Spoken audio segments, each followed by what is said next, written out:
네, 안녕하세요. 네.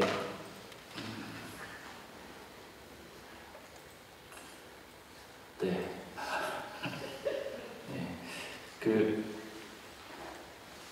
네. 아닙니다. 네. 말씀 그냥 보겠습니다. 제가 농담만 할까 하다가 제 머리 갖고 오늘 말씀을 많이 하시더라고요. 지난주에 너무 저희 와이프가 머리를 보더니 왁스를 발라야겠다고. 저희 아내가 잘라주거든요. 근데 너무 찐따 같다고. 오늘은 2대8을 만들어놨는데 저는 거울 안 봤거든요. 여기 와서 안 되겠다고 와이프 왁스를 발라줬어요. 근데 보는 사람마다 저를 보고 웃더라고요. 혹시 힘든 세상에 웃으시면 좋은 거지 뭐 이런 마음으로, 네, 기쁜 마음으로 같이 말씀을 보겠습니다. 한 5분만 지나시면 제가 뭐 신경 안 쓰실 거예요. 원래 그렇게 생긴 사람이겠거니 하시겠죠 뭐. 네. 오늘은 말씀 두 구절인데요. 네, 지난주에 나눈 말씀에 대해서 간단히 리뷰를 하고요. 오늘 말씀을 보도록 하겠습니다. 지난주에 설교했던 본문은 예수님이 지난주에 어떤 내러티브 속에 계셨죠? 예수님이 세례 요한에게 갈릴리에서 나오셔서, 장소적으로는 갈릴리에서 나오셔서 요단강에 가셔서 세례 요한에게 세례를 받으시던 얘기가 나옵니다. 네, 요한에게 세례를 받으셨고 물에서 나오셨는데, 엄격하게 얘기하면 침례라고 했죠. 물에 들어갔다 나오니까. 물에서 나올 때 하늘에서부터 하늘이 갈라지고 성령이 비둘기같이 임하고 하늘에서 소리가 있죠. 이는 내 사랑하는 아들이다. 내가 기뻐한다. 뭐 이런 얘기가 나온다고 얘기하고 있어요. 이제 제가 그 본문을 갖고 지난주에는 하나님 나라가 어떻게 작동할까에 대한 말씀을 나눴습니다. 네, 첫 번째로는 하나님 나라는 예수님의 성육신에 의해서 시작이 됐다고 말씀을 드렸습니다. 그리고 둘째는 하나님께서는 불완전한 인간과 함께 일하기를 원하신다라고 말씀드렸습니다. 예수님께서 가르치신 말씀의 중심에는 늘 하나님 나라가 있었습니다. 그분은 자신의 성육신을 통해서 하나님 나라를 시작하셨고요. 그리고 늘 우리와 같은 평범한 사람들과 함께 이 하나님 나라를 함께 하나님 나라 운동을 하기를 원하십니다. 그 부르심 앞에 우리가 성육신적인 삶을 살면서 반응해야 한다고 제가 지난주에 말씀을 드렸습니다. 오늘 본문은 그 예수님이 광야에서 사탄에게 시험을 받으시던 장면입니다. 예, 마가복음에서는 예수님이 사탄에게 시험을 받는 장면을 아주 간략하게 묘사하고 있습니다. 오늘은 딱 두 절만 얘기하고 있어요. 성령이 곧 예수를 광야로 몰아내셨는데 광야에서 어떻게 40일을 계시면서 사탄에게 시험을 받으셨다. 그런데 들짐승과 함께 계셨고 천사들이 수종 들었다. 그게 오늘의 딱 설교 본문이에요. 반면에 마태복음에서는 이 예수님께서 광야에서 40일간 시험 받으시던 거를 조금 자세하게 설명하고 있죠. 우리가 많은 분들 아시겠지만 첫 번째가 뭐죠?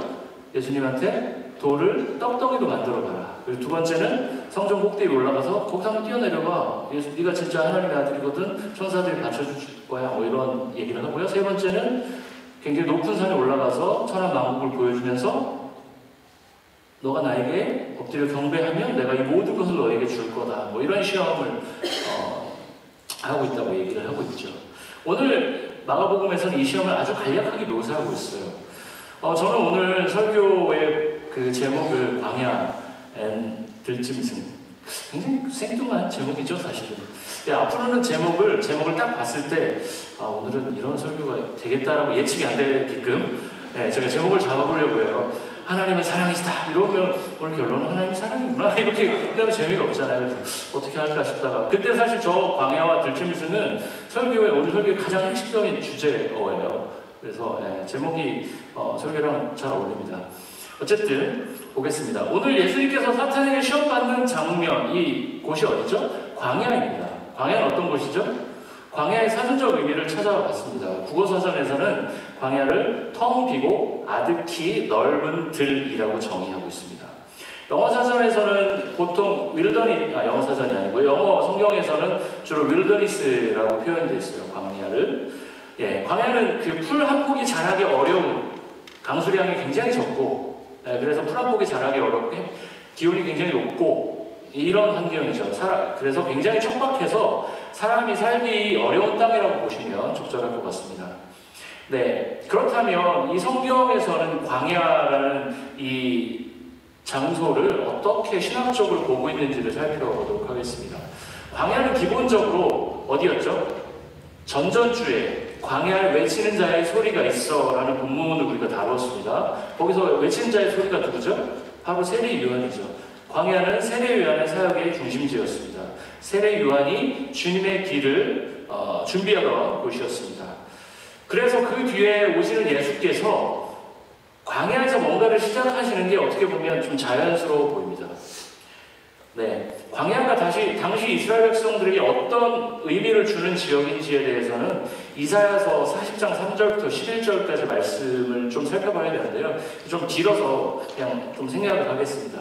이사야서 40장 3절부터 11절 말씀에서는요, 광야에서 예비되는 메시아께서 메시아께서 광야에서 예비된다고 얘기를 하거든요. 이스라엘 땅에 오셔서 로마의 압제 받고 있는 이스라엘을 회복하실 거라는 말씀으로 이 당시 이스라엘 백성들의 해석이 되던 말씀이에요. 이스라엘 40장 3절부터 11절 말씀은. 즉 당시 이스라엘 백성들에게 광야라는 장소는 황량한 땅이고 사람이 살기 어려운 땅이었지만 동시에 메시아께서 오시는 곳, 즉 하나님의 구원이 시작되는 곳으로 인식되었습니다. 그런데 오늘 본문 12절 한번 띄워주시면 보시면 본문의 문장을 보면 문장을 보겠습니다. 여기서 이 문장의 주어가 누구죠? 주어 성령이죠. 성령이 목적은 뭘까요? 목적은 예수님이죠.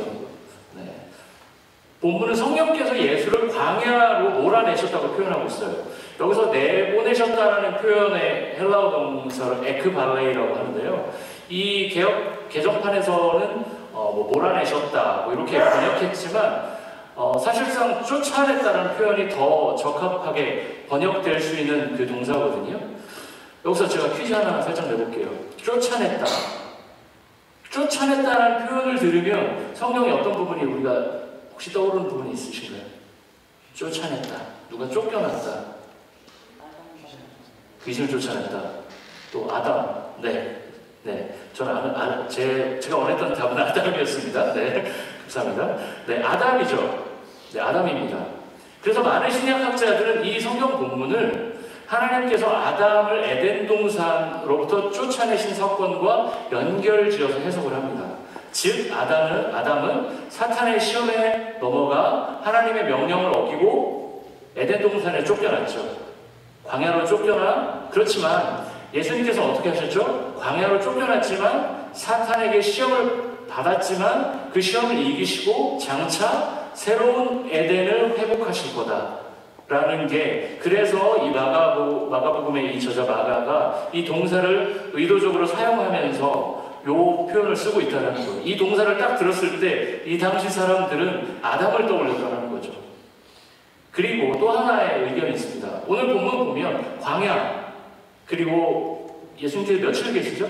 40일 계시죠? 이 40일, 이 두 표현을 보면 이스라엘 역사에 어떤 사건이 또 이렇게 살짝 떠오르죠? 네, 출애굽이죠. 출애굽. 애굽에서 나오는 거. 그래서 여러 학자들은 예수님이 광야에서 40일 동안 시험을 받으신 것을 이스라엘 백성들이 40년간 광야 생활을 하면서 출애굽한 것과 연결시켜서 봅니다. 그래서 출애굽한 이스라엘 백성들은 광야에서 받은 시험에 넘어졌죠. 처음에 나온 사람들은 일대는 못 들어가잖아요. 그래서 가나안 땅에. 그렇지만 예수님께서는 그 시험을 이기셨고, 그래서 새로운 출애굽의 길을 여신다고 보고 있습니다. 이 학자들은 이렇게 이스라엘과 역사와 연결시켜 보기도 하고요, 아담과 연결시켜서 이 본문을 보기도 합니다. 오늘 본문을 사실 아담과 연결시켜보든 이스라엘 출애굽의 역사와 연결시켜보든 이 광야에서 예수님이 시험을 당하는 이 본문은 결국의 결론은 종말론적 구원과 연결이 됩니다. 종말론적 구원이 무엇이죠? 메시아 예수께서 다시 오셔서 이 세상을 심판하시고 결국엔 회복하시고 구원하신다는 일입니다. 그리고 오늘 이 본문에서 마가는 예수께서 광야에서 시험을 받으셨다는 얘기를 통해 우리가 죽였던, 당시 이스라엘 백성들이 죽였던 그 나사렛 예수가 곧 하나님의 아들이자 메시아였다고 말하고 있는 것입니다. 그리고 마가복음 뒷부분에 가보면 예수께서 승천하시고 다시 이 땅에 오실 거라고 이야기되어 있죠. 사실 성경 전체를 보면 하나님은 하나님의 사람들을 꾸준히 광야로 내몰고 계세요. 쫓아내세요. 그런 사람들이 누가 있을까요? 하나님은 멀쩡히 바벨론의 도시에서 잘 살고 있던 아브라함을 불러내셔서 광야를 떠돌아다니는 유목민으로 삼으셨고요. 모세를 광야에서 새롭게 하셨고요. 엘리야를 광야에서 새로운 소명을 주셨습니다. 엘리야에게. 광야는 하나님이 무언가를 계속해서 창조하는 공간이었습니다. 광야 하면 떠오르는 구약의 중요한 인물이 하나 있습니다. 바로 다윗입니다. 하나님은 다윗도 광야로 내보내셨습니다. 겉으로 보기에 청년 다윗은 사울 때문에 그 척박한 땅으로 쫓겨나서 목숨을 연명했습니다. 생존하기도 어려운 땅에서 마치 사냥꾼에게 쫓기는 것처럼 사울은 그렇게 목숨을 연명하면서 아주 비참하게 광야에서의 삶을 살았습니다. 다윗은 평생 그렇게 쫓기는 사람으로 패배자로 버려진 인생으로 살아갈 수 있었습니다. 그런데 그는 온통 사울이 지배하는 세상이었죠. 그 당시는 그 사울이 지배하는 세상에서 광야를 달리며 왕으로 준비되고 성장해 갔습니다. 광야에서 하나님 나라를 꿈꾸면서 하나님이 보시기에 합당한 존재로 성장해 간 것입니다. 그리고 오늘 본문에서는 심지어 예수님마저 아브라함, 모세, 엘리야, 다윗 그렇다 쳐도 심지어 예수님마저 광야에서 시험을 받으십니다. 이렇게 보면 광야는 하나님께서 하나님의 사람들을 철저하게 빚어가시는 공간이라고 볼 수 있습니다. 그래서 이 본문을 해석하고 적용할 때 광야는 하나님이 하나님의 사람들을 빚어가는 공간이니까 광야에서의 시간을 열심히 견디자라고 많이들 적용하고 설교도 하시고 그렇게 살자고 이렇게 나누고 쉐어링합니다. 그런데 실제로 우리가 광야의 시간을 견딘다는 것이 문자적으로 보면 아주 멋진 표현일 수 있습니다. 광야라는 멋진 시가 있습니다. 조항신 이육사 시인의 멋진 시가 있습니다. 제가 읽어볼까 하다가 중요한 것 같지 않아서 뺐는데요. 제가 원래 넣었다가 굉장히 제가 예전에 수능에 언어 영역에 출제되기도 하고 굉장히 유명한 시입니다. 네, 그 시 이외에도 제가 좋아하는 노래 중에 광야에서라는 노래가 있어요. 그 김광석 씨가 불렀던 찢기는 가슴 안고 이런 노래, 그 민중가요, 유명한 민중가요죠. 그 노래도 제가 참 좋아했습니다. 광야, 굉장히 가슴이 뜨거워지는 멋진 표현입니다. 그래서 노래로도 시로도 사용됐습니다.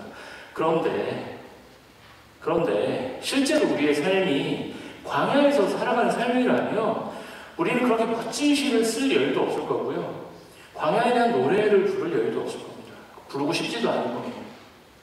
광야에서의 삶이 어떤 삶입니까? 인생의 목적, 의미 같은 아주 멋진 개념을 생각하기 앞서 하루하루 생존을 걱정해야 되는 삶입니다.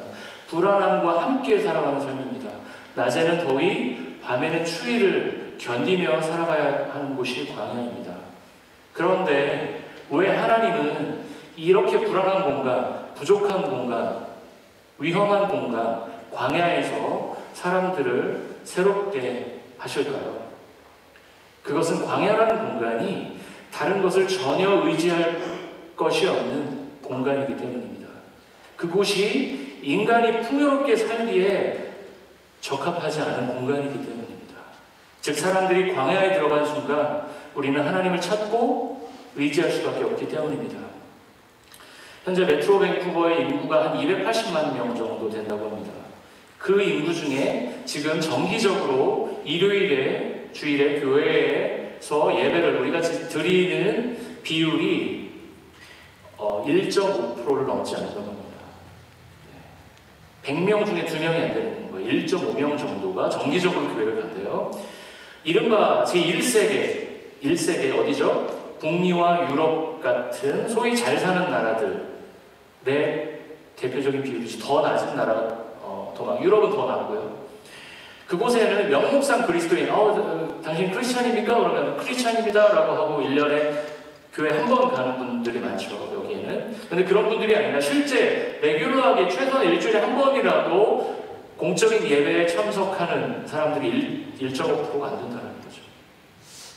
굳이 하나님을 찾지 않고 구원을 기대하지 않아도 지금 이곳에서 사는 게 그리 나쁘지 않다라고 느껴서 그런 건 아닌가 싶습니다. 이건 제가 통계를 내보고 제가 질적 연구를 해서 얻은 결과가 아니니까 저희 추측입니다. 반면에 이곳에 이주해온 이민 1세대들이 교회에 참석한 비율은 훨씬 높습니다. 이민 1세대들이 종교생활에 참여하는 확률은 훨씬 높습니다. 왜 그럴까요? 네, 공동체가 필요하다고 느끼기 때문입니다. 뭔가 기댈 때가 필요하기 때문입니다, 사실. 그런데 이게 이민 1세대에서 2세대, 3세대로 갈수록 현격하게 낮아집니다. 왜 그럴까요? 자신을 이민자, 뭔가 고향의 뿌리가 뽑혀온 사람들, 뭔가 다른 도움이 필요한 존재를 여기는 것이 아니라 내가 이곳에 정주하는 사람, 자기를 이민자로 더 이상 2세대, 3세대는 여기지 않는다는 거죠.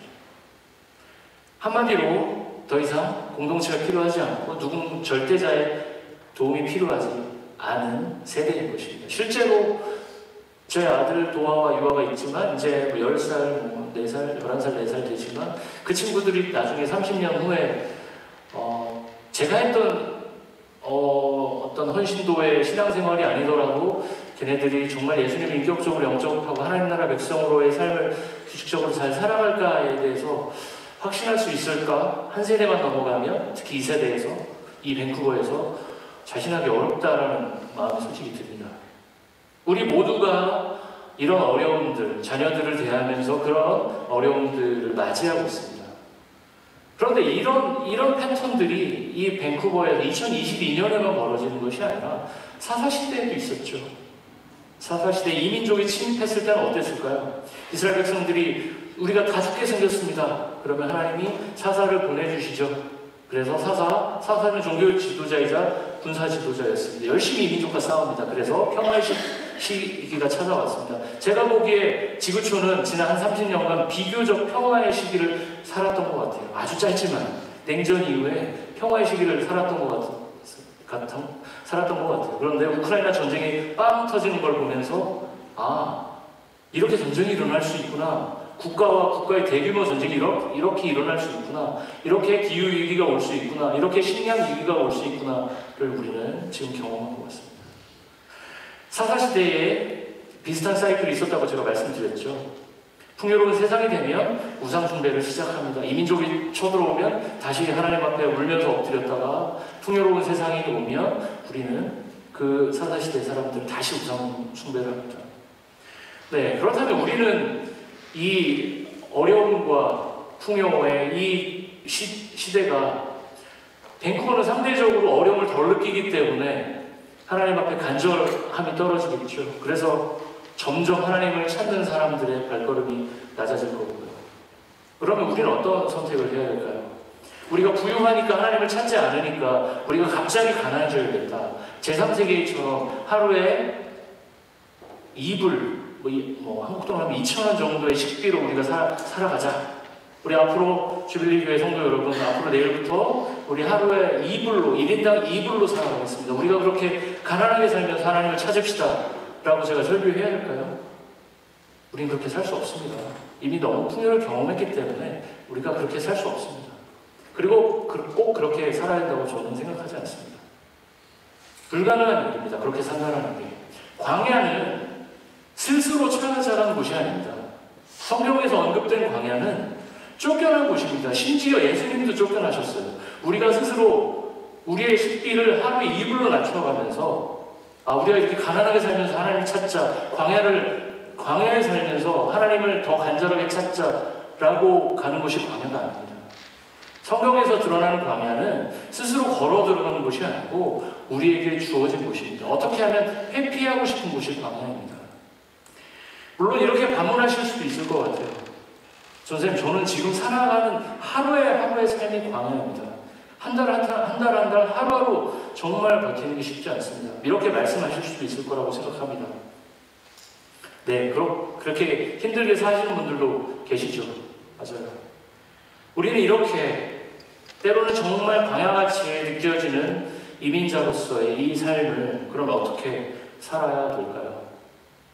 영어 때문에 매일 스트레스를 받고 여기 오래 살아도 뭔가 내 집 같지 않고 어색한 느낌으로 살아가는 것. 네, 저는 가끔 그런 생각을 하는데요. 제가 만약 한국이 아니라 제가 충청남도 세종시, 지금은 세종시, 충남 연기군 출신이거든요. 아주 멋진 앞에 금강이로 뒤에 산에는 멋진 드라마 촬영을 많이 했어요. 제가 어린 시절. 거기 워낙 아름다운 시골이어서 거기서 태어났거든요. 거기가 아니라 서울에서 태어났다면 제가 지금 40대 중반으로서 여기에서 40년을 살아왔다면 내가 어땠을까? 어린 시절 여기에서 살던 부모에게서 자연스럽게 체득하게 될 문화 자본 여러 가지의 것들을 저는 배우지 못했어요. 어느 날 마흔이 다 돼서 이곳에 와서 배워가면서 하나하나 이 나라를 배우고 있어요. 성인이 돼서 어린아이처럼 배우고 있습니다. 예를 들어 여러분 그 차 뒤에 N자 붙어있는 거 보셨죠? N자. 초보운전 딱지처럼 보이잖아요. 이게 무슨 단어의 앞글자인 거 혹시 아시나요? 네, 많은 분들이 저도 그렇게 알고 있었죠. 뉴라고 알고 있었어요. 뉴 아닌 거 아시죠? 저 몰랐어요. 한 작년인가 알았어요. 제가 심지어 아무도 안 가르쳐줬고 누구에 물어보지도 않았어요. 당연히 뉴겠지. 노비스라고 하더라고요. 노비스가 어떤 초자라는 단어에 그게 N이었어요. 여기서 지금 처음 배우고 아시는 분도 계시고 뭐 처음 알 수도 있죠. 저도 작년에 알았으니까요. 네, 그거 사실 어린 시절에 차를 타고 가다 보면 아빠한테 아빠 저 N은 뭐야? 이렇게 물어보면 자연스럽게 체득할 단어예요. 그럼 아빠 야 너 노비스 몰라? 노비스? 이렇게 배우게 됐죠. 근데 우리는 그런 거 없이 운전면허를 여기서 따지 않았거든요. 운전을 바꿔줬거든요. 한국 운전면허증. 그렇기 때문에 모르는 거예요. 네, 중간중간 빈틈이 생길 수밖에 없습니다. 뭐 이런 걸 웃으면서 넘어갈 수 있습니다. 그렇지만 때때로 우리는 마음이 무너지는 경험을 여기서 많이 합니다. 이민 온 지 오래돼서 처음엔 고생했지만 안정된 직업도 없고 영주권도 없고 집도 사고 나름 삶의 기반을 안정적으로 구축했다고 생각하지만 그렇다고 해서 우리의 삶이 마냥 행복해질까요? 제가 여러분들 불행한 사람입니다 라고 몰고 가려고 하는 게 아니에요. 네. 우리는 행복할 때도 있고 불행할 때도 있고 그렇지만 우리는 고향을 떠나온 사람이기 때문에 더 많은 결핍들을 겪을 수밖에 없는 구조적 환경에서 우리가 살아간다는 걸 제가 말씀드립니다. 그렇지만 우리는 애써 그 결핍을 감추며 살아갑니다. 아유 여기가 더 고향 같지 뭐. 하지만 해질녘 착 볼 때마다 고향의 봄이 떠오르기도 하고 네, 그렇습니다. 네, 그러면 우리 이민자들은 이 고향을 떠나는 사람들은 이 광야 같은 예수님이 시험을 당하셨던 이 광야 같은 이 곳에서 어떻게 삶을 살아야 될까요? 이설교의 이 광야 두 단어가 중요하다고 말씀드렸죠. 이 두 번째 단어로 시작을 할 텐데요. 들짐승이라는 단어입니다. 우리가 주목할 두 번째 표현 들짐승에 우리 어떻게 살아야 될지에 대한 답에 대한 힌트가 저는 숨겨져 있다고 생각합니다. 구약성경, 특히 신명기나 민수기에 표현된 들짐승은요, 광야를 거주지로 삼으면서 인간에게 위협적이고 악한 피조물로 묘사가 됐습니다. 민수기 21장 6절을 잠깐 보도록 하겠습니다. 네, 혹시 읽어주실 수 있나요? 민수기. 네. 민수기는 제가 안 넣나봐요. 그쵸? 제가 그냥 짧으니까 읽을게요. 그러면 여호와께서 불뱀들을 백성 중에 보내어 백성을 물게 하심으로 이스라엘 백성 중에 죽은 자가 많은지라. 네, 불뱀을 무는 걸 얘기하고 있습니다. 여기서 불뱀이라는 들짐승이 이스라엘 백성을 공격하고 있는 거죠. 신명기 7장 22절 한번 보도록 하겠습니다. 예, 한 목소리 한번 읽어볼까요? 시작. 내 하나님 여호와께서 이 민족들을 내 앞에서 조금씩 쫓아내시리니 너는 그들을 급히 멸하지 말라. 들짐승이 번성하여 너를 해할까 하노라. 네, 이런 본문을 보면 구약의 들짐승이 인간에게 위협이 되는 존재다. 사실 오늘 본문 예수님이 들짐승과 함께 있었다라는 걸 보면 예수님이 광야에서 들짐승과 있었다? 늑대? 곰? 굉장히 뱀도 나오지만 위험했겠다라는 우리는 해석을 하기 쉽죠. 네. 구약 성경에서도 들짐승을 그렇게 위협적인 인간을 공격하는 존재로 묘사하고 있습니다. 저는 사실 두 가지, 제가 그 산을 좋아하는데요. 험한 산에 가면 곰스프레이를 조금 챙겨가곤 합니다. 제가 죽으면 안 되잖아요. 곰의 공격을 처절시키는데 사실 두 가지 마음이 동시에 있어요. 제가 운전하면서 곰을 여러 번 봤거든요. 제가 운전하는 곰이 제 차를 딱 노려본 적도 있었어요. 차색 어떻게 해야 되나, 뒤로 뺏겨야 되나 이런 적도 있었는데 한 번도 걸어가면서 이렇게 멀리서 한 100m 반경에서 본 적은 있는데 한 5m에서 본 적은 없어요. 저는 두 가지 마음이 있거든요. 곰스프레이 챙기면서 한번 만나면 어떨까? 라는 마음과 실제로 만나면 얼마나 무서울까? 라는 마음이 동시에 듭니다. 예. 어쨌든 이 본문을 볼 때 예수님께서 광야에서 사탄에게 시험을 받으실 때 들짐승과 함께 있었다는 표현이 예수님이 들짐승의 위협 속에 있었다는 표현으로 읽혀요. 그런데 여기서 그 성경 본문을 다시 한번 그 마가복음 한번 띄워주실래요? 거기서 들짐승과 함께 있었다라는 그 본문을 보면 거기 헬라어를 보면 거기서 메타라는 단어와 에이미라는 헬라어 단어가 나오는데요. 메타는 with, 영어로 with, 누구와 함께 있다라고 할 때 쓰는 전치사고요. 에이미는 여기에 있다, 어디에 있다라는 뜻의 동사적 표현이에요. 그런데 이 마가복음에서는 이 메타와 에이미가 같이 나올 때 이게 상당히 상호 공존적인 표현, 누구와 함께 있다, 누구와 함께 있다. 마가복음에서는 이 표현을 여러 번 쓰고 있거든요. 메타, 에이미. 이게 적대적인 관계가 아니라 상호 공존의 관계를 묘사할 때 쓰이는 표현이라고 합니다. 예, 제가 여러 주석을 찾아봤는데 여러 주석에서 거의 비슷하게 동시에 이렇게 해석을 하고 있습니다. 사실 이거는 한글 성경이나 영어 성경으로만 봐서는 곰을 캐치할 수 없는 영역이죠. 근데 이게 이럴 때 이제 신학자들의 도움을 받을 필요가 있는 거예요. 그런 것 같아요. 오늘 본문에서 예수님은 들짐승과 위협적으로 예수님이 들짐승이 예수를 위협하면 짝대기로 예수님이 서갖고 저리가 이런 관계가 아니라 함께 공존하는 관계였다는 거예요. 상호 평화의 관계를 유지하고 있었다는 거예요. 그런데 이사야서 11장 6절부터 9절까지 이사야 11장 6절부터 9절까지를 한 절씩 교독해서 읽어보겠습니다. 먼저 읽어주세요. 6절 시작.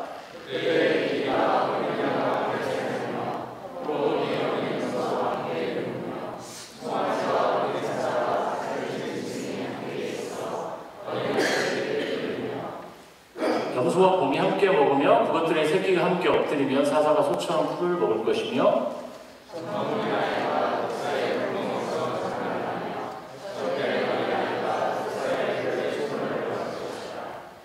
네, 마지막으로 같이 읽겠습니다. 내 거룩한 산 모든 곳에서 헤매도 없고 상함도 없을 것이니 이는 우리 바다를 덮음같이 여호와를 아는 지식이 세상에 충만할 것이다. 네. 이 본문은 메시아의 도래, 종말의 시대를 예언하는 표현입니다. 물이 바다를 덮음 같다라는 표현 자체가 예수님께서 다시 오셔서 이 세상을 회복하실 때 일어나는 일에 대한 표현입니다. 이때 어떤 일이 일어난다고요? 들짐승들이 서로를 잡아먹고 서로를 공격하는 들짐승들이 함께 평화적으로 공존하는 시대가 온다는 거죠. 이 마가복음의 1장 12절 13절에서 들짐승과 함께 예수님이 있다라는 표현은 예수님이 들짐승의 위협을 받는 게 아니라 예수님의 등장과 함께 들짐승이 우리를 공격하는 것이 아니라 우리와 함께 평화적으로 공존하는 세상을 살 거라는 종말론적 메시지를 이 마가복음은 이 문학적 표현을 통해서 이 본문에서 던지고 있는 것입니다. 예수님은 지난주 본문에서 세례 요한에게 세례를 받으시면서 예수님이 곧 하나님의 아들이자 다윗의 자손인 메시아라고 확증을 받았어요. 그리고 오늘 본문에서 예수님이 광야에서 사탄의 시험을 받았다는 것과 들짐승과 함께 있었다는 사건이 연결돼서 나오는 것을 통해서 예수님이 사단을 물리치고 이사야가 예언한 종말론적 평화를 이 척박한 광야에서 시작한다는 메시지를 오늘 보여주고 계신 것입니다. 즉 13절에서 언급되는 들짐승은 인간의 죄악으로 깨진 세상에서 우리 인간을, 그리고 이 본문에서는 예수님을 위협할 수 있는 들짐승이었습니다. 그런데 예수께서 이 깨진 세상을 회복하시고 이 땅에 샬롬의 하나님 나라를 시작하시고 이후에 예수께서 완성하시죠. 이 오늘 본문을 통해서 예수께서는 미래에 완성될 그 종말론적 평화를 들짐승과의 평화적 공존을 통해 보여주고 계신 것입니다.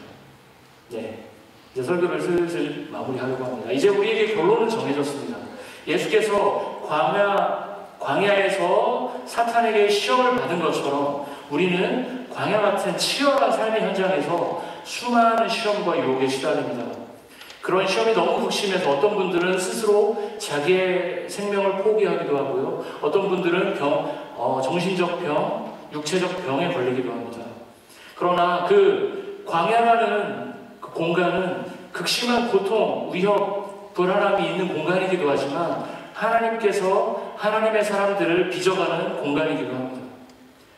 우리가 현재 사는 세상을 예수님이 거하셨던 광야로 비유한다면 우리 주변에도 우리를 위협하는 수많은 들짐승들이 존재합니다. 매년 오르는 렌트비가 너무 막 오르죠. 모기 이자율도 조만간에 굉장히 오를 거라는 얘기가 나옵니다. 상상하기 어려울 만큼 기름값이 많이 올라서 이제 가족들과 외곽으로 나들이를 가는 것도 부담스러울 만큼 기름값이 많이 오릅니다. 가까이 지내던 사람과 갑자기 서먹해져서 느끼게 되는 그 상실감은 이루 말할 수가 없습니다. 왜냐하면 특히 좁은 이민자 사회에서 가까이 지내던 사람과 갑자기 어색해지면 정말로 삶의 한 축이 무너진 것 같은 느낌을 갖기도 합니다. 우리가 공동체라고, 주빌교회 공동체라고 얘기하지만 우리가 함께 기도하자, 서로를 돕자, 멋있는 말을 하면서 하지만 우리가 이 예배당을 나서고 그 월요일날 우리의 현실의 문제를 나 혼자 책임져야 된다는 그 외로움이 우리를 괴롭습니다. 고향을 떠나서 내가 힘들지만 우리 자녀들은 이곳에서 더 나은 환경에서 아름답게 잘 살아가겠지 라고 생각했지만 자녀들과의 관계 쉽지 않습니다. 자녀들은 이렇게 성장할 거라고 믿고 있었는데 우리의 그림대로 잘 성장하지 않는 것 같습니다. 그럴 때 우리는 그런 질문을 던지게 됩니다. 내가 왜 여기서 이러고 있지? 라는 질문을 우리는 습관적으로 던집니다. 그게 우리가 처하고 있는 광야 같은 현실입니다.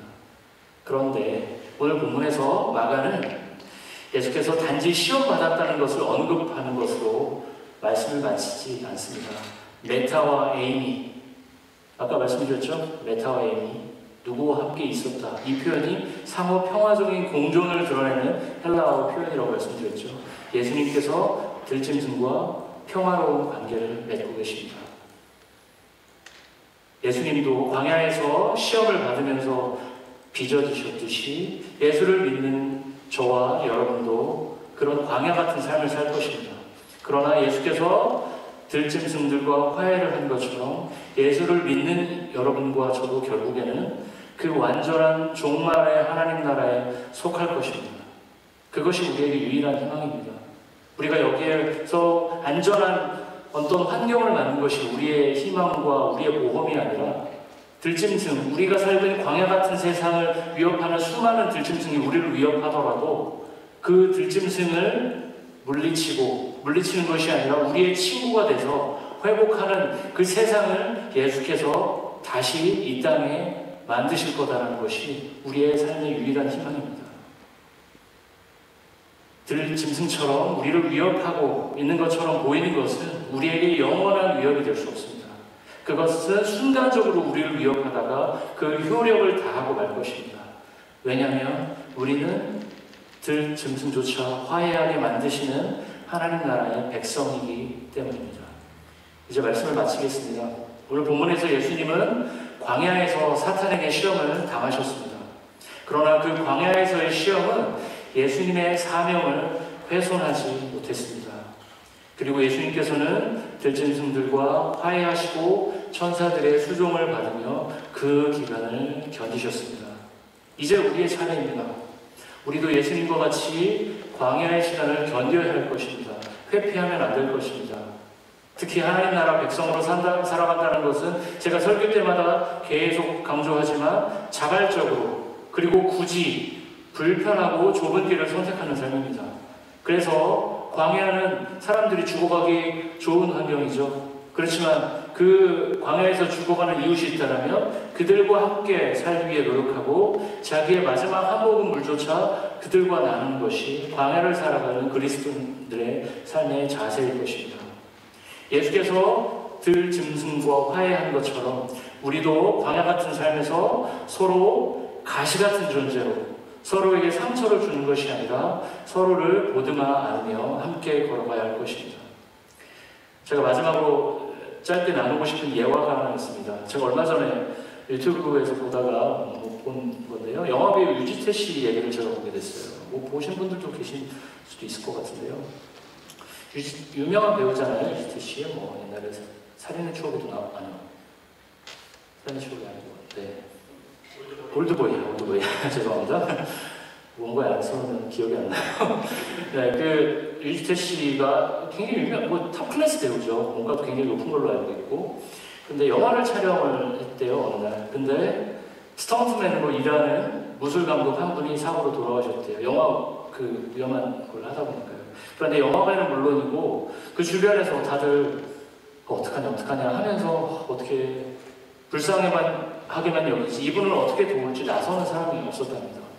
그런데 그분이 나서서 이렇게 저렇게 주변에서 돈도 모으고 해서 저건 어떻게 돕자 해서 여러 가지 노력을 했다고 합니다. 이렇게 하시는 분들은 꽤 있어요. 네, 우리도 어떻게 보면 할 수 있고, 그쵸? 성도 중에 갑자기 제가 여기서 성도분들은 제가 돌아가시게 할 수 없으니 제가 죽었다고 생각을 하면 여러분들 아이고 저런 사람이 아깝게 갔네, 좋아 이거야 어때 이렇게 어떡하나 이렇게 하고 가만 계실까요? 네, 뭐라도 좀 하실 거 아니에요. 이렇게 조금 우리가 도웁시다 이렇게 할 거 아니에요. 그 정도 역할을 하신 것 같아요. 나서서 다른 영화계 사람들에 비해서 더 열심히 이 정도는 할 것 같아요. 근데 제가 놀랐던 점은 유지태 씨가 거기에 만족하지 않고 카톨릭대 사회복지학과 대학원에 가서 내가 사회복지사가 돼야겠다. 실제로 공부를 마쳤더라고요. 네. 그래서 영화 배우를 하면서 사회복지사를 해야겠다. 그래서 이렇게 어떻게 사고로 죽은 사람들, 이렇게 복지에 그 사각지대에 있는 사람들을 구체적으로 어떻게 도울까를 학문적으로 배워야겠다.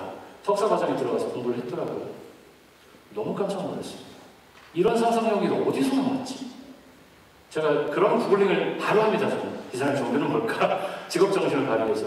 개신교라고 나오더라고요. 근데 거기 그 방송에서는 자신이 신앙 때문에 했다 이런 얘기는 없었어요. 그래서 저는 그분이 그런 신앙에서 그런 행동을 했는지 선한 행동을 했는지는 알 수 없습니다. 영향을 미쳤다고 저는 생각을 해요. 너무 깜짝 놀랐습니다. 왜 나한테는 저런 상상력이 없지? 반성하게 됐습니다. 우리는 예수를 믿고 우리의 삶이 광야 같다고만 생각하지 들짐승과 화해하는 삶이 어떤 삶인지를 상상력 있게 크리에이티브하게 생각해 본 적이 없이 그냥 누구 돌아가시면 그래 100불 헌금 이렇게 땡 우리가 할 수 있는 선 그냥 우리에게 정해진 스테레오타입에 우리는 그런 삶을 살아왔구나라는 생각을 하면 망치를 빵 맞은 기분이었습니다. 무술 감독 그분의 죽음은 주변인들에게는 안타까운 죽음이었을 거예요. 안타까운 동료가 어떡하냐. 그런데 그 가족들에게는 어떤 느낌이었을까요? 그 가족들에게는 우리가 살아가는 광야, 그분들도 어떤 광야를 살고 있었겠죠. 그 가족도. 근데 그 앞에서 길잡이를 하던 길잡이를 잃어서 우리가 어디로 갈지 모르겠어. 우린 죽을 수밖에 없어라는 그 감정을 느끼지 않았을까요? 그 남겨진 가족들. 그런데 유지태 씨가 나서서 광야 같은 세상이지만 이쪽으로 오십시오. 저희랑 함께 갑시다. 라고 함께 길잡이 역할을 해주신 거죠. 네. 오늘 본문을 보면서 우리 그리스도인들이 저를 포함한 우리 그리스도인들이 살아야 될 삶의 자세가 무엇일까? 예수님이 시험을 당하시면서 견디셨던 그 광야, 우리도 걸어가고 있죠. 자신만의 광야, 우리들만의 광야를 걸어가고 있죠. 그곳에서 우리는 어떻게 살아야 될까? 넌 크리스천에 비해서 우리가 그리스도를 믿는다고 해서 사회적으로 보장받고 안정적으로 보장된 삶의 사람들이 아닙니다. 우리에게 보장된 것은 우리가 하나님 나라의 백성이라는 사실 외에는 없습니다. 그래서 우리는 이 광야 같은 세상에서 서로를 들짐승같이 여기는 세상에서, 이 세상이 그렇습니다. 서로를 들짐승같이 여깁니다. 이 세상에서 서로를 들짐승같이 여기는 것이 아니라 예수를 수종 들었던 천사와 같이 서로에게 다가가야 할 것입니다. 우리는 서로에게 천사의 역할을 해줘야 합니다. 그렇게 살다 보면 주님께서 오셔서 이 세상의 들짐승들을 서로의 애완동물로 만들어 주실 거고 우리에게 진정한 샬롬의 평화를 주실 겁니다. 그런 의미에서 우리는 서로가 필요합니다. 예수님마저 천사들이 수종을 들었고요. 다윗도 친구들이 있었고요. 아브라함과 함께하는 사람들이 있었고요. 네, 그렇습니다.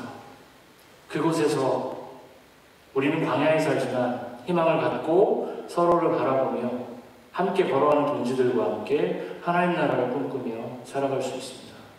그렇게 유리태 씨처럼 저는 너무 충격을 받았어요. 어떻게 그렇게까지 그렇게 유명한 영화 배우가 그런 상상을 했을까? 우리도 그런 상상을 하는 이 광야 같은 세상은 서로에게 들짐승의 역할로 살아가는 것이 아니라 서로에게 천사로 다가가는 그런 저와 여러분이 되셨으면 좋겠어요. 그렇게 새로운 꿈을 꾸면서 살아가는 삶은 행복할 것 같아요. 그렇게 새로운 꿈을 꾸면서 살아가시는 저와 여러분 되시기를 소망합니다. 네, 말씀을 마치도록 하겠습니다.